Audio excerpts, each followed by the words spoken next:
Salam untuk kita semuanya, berjumpa lagi dengan saya di channel Aritela Tutorial, tempat kita untuk berbagi informasi seputar informasi pendidikan dan informasi guru, serta informasi honorer dan informasi lain yang ada hubungannya dengan dunia pendidikan dan guru dan dunia honorer atau informasi yang relevan.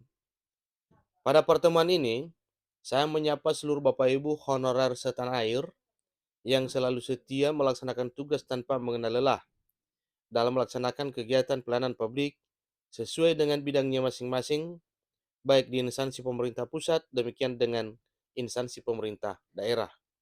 Saya yakin bahwa Bapak Ibu honorer selalu semangat dan selalu dalam keadaan sehat walafiat.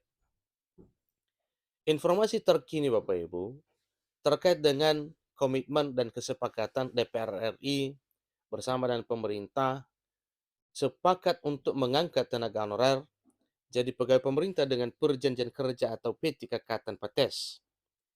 Ini syarat yang harus dipenuhi.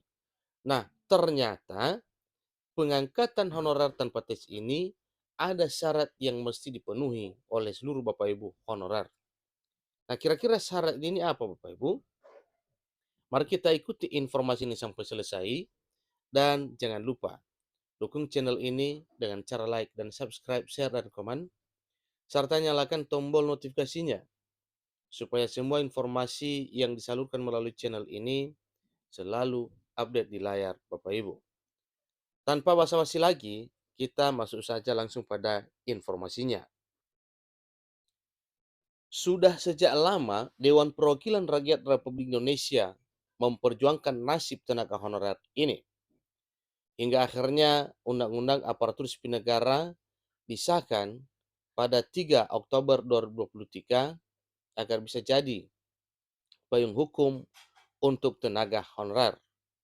Dan itu suatu hal yang benar kalau Undang-Undang ASN telah disahkan pada 3 Oktober yang lalu dan resmi ditekan oleh Presiden Jokowi per 31 Oktober juga 2 bulan yang lalu.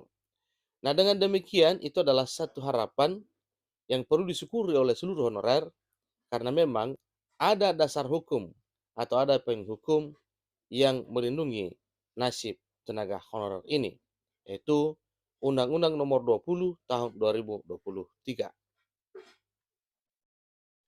Walaupun Undang-Undang Aparatur Sipil Negara telah disahkan, tapi peraturan pemerintah turunan yang memerinci mekanisme pengangkatan tenaga honorer masih belum rampung. Inilah yang ditunggu-tunggu Bapak Ibu, yaitu rampungnya peraturan pemerintah turunan Undang-Undang ASN agar kiranya apa dan bagaimana harapan honorer ini bisa menjadi kenyataan. Pemerintah diberi waktu untuk menyelesaikan peraturan pemerintah tersebut selama 6 bulan setelah Undang-Undang ASN disahkan, yaitu pada bulan April 2024 mendatang. Namun demikian, pemerintah berharap bahwa peraturan pemerintah tersebut akan rampung pada akhir tahun ini agar permasalahan tenaga honorer cepat terselesaikan. Kalau memang benar selesai akhir tahun ini, ya syukur alhamdulillah. Tapi Bapak Ibu honorer, kita tidak perlu berharap lebih. Kita berpatokan pada target paling lamanya, yaitu 6 bulan sejak Undang-Undang ASN terbit, yaitu April 2024. DPR dan pemerintah telah berkomitmen tidak akan ada PHK massal dan pengurangan gaji untuk para tenaga honorer. Ini sesuai dengan ketentuan sebagaimana surat edaran Menpan RB tentang larangan untuk PHK massal dan itu sudah dibunyikan pada surat edaran Menpan RB beberapa bulan yang lalu. Dan saat Undang-Undang Aparatur Sipil Negara belum disahkan, juga Dewan Perwakilan Rakyat Republik Indonesia dan pemerintah telah berkomitmen akan mengangkat tenaga honorer yang memiliki masa kerja 5 tahun berturut-turut akan diangkat menjadi ASN tanpa tes. Itu satu, komitmen kuat pemerintah bersama dengan DPR RI bagi honorer yang sudah bekerja 5 tahun secara berturut-turut akan diangkat menjadi ASN P3K tanpa tes. Namun demikian, ada beberapa syarat yang harus dipenuhi oleh tenaga honorer jika ingin diangkat menjadi ASN tanpa tes. Lalu kira-kira apa syarat tersebut Bapak Ibu? Mari kita ikuti informasinya.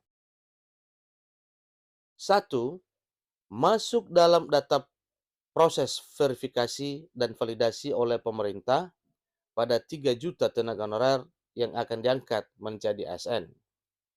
Kedua, jika tenaga honorer lolos dalam proses validasi yang dilakukan berdasarkan data yang telah dimasukkan ke BKN. Yang ketiga, Kementerian Pendayagunaan Aparatur Negara dan Reformasi Birokrasi sedang mengembangkan skema pengangkatan tenaga honorer berdasarkan pemeringkatan kinerja selama tahun berjalan. Poin keempat, proses pengangkatan tidak melibatkan seleksi dengan ambang batas nilai, melainkan menggunakan model pemeringkatan. Kelima, data tenaga honorer yang lolos validasi akan dimasukkan ke dalam platform khusus untuk dipantau kinerjanya. Keenam, honorer yang menduduki posisi teratas dalam peringkat akan menjadi prioritas pengangkatan sebagai aparatur sipil negara pada tahun berikutnya.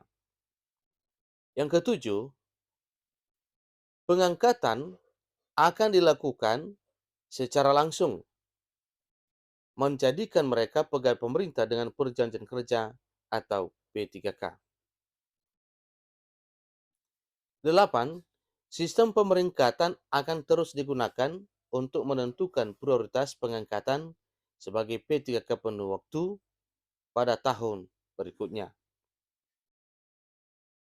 Kesembilan, tenaga honorer diharapkan bersaing antara mereka juga mendapatkan prioritas pengangkatan sebagai P3K penuh waktu.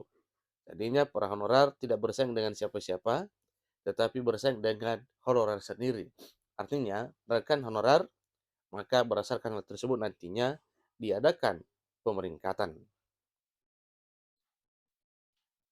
Permasalahan tenaga honorer ini diharapkan bisa diselesaikan sebelum 31 Desember 2024 melalui opsi-opsi pengangkatan yang telah disediakan oleh pemerintah. Demikian informasinya.